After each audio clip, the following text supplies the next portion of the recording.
Ang mabuting balita ng Panginoon, ayon kay San Lucas.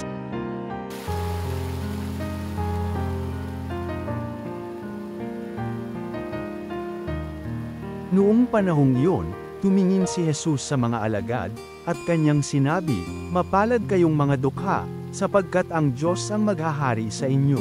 Mapalad kayong mga nagugutom ngayon, sapagkat kayo'y bubusugin. Mapalad kayong mga tumatangis ngayon, sapagkat kayo'y mag-agalak.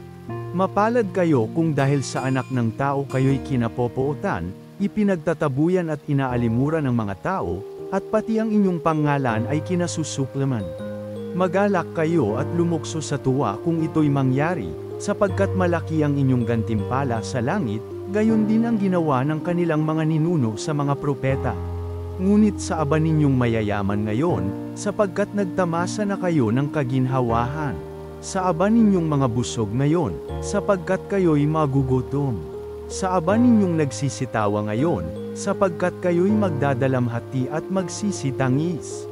Sa aba ninyo, kung kayo'y pinupuri ng lahat ng tao, sapagkat gayon din ang ginawa ng kanilang mga ninuno sa mga bulaang propeta.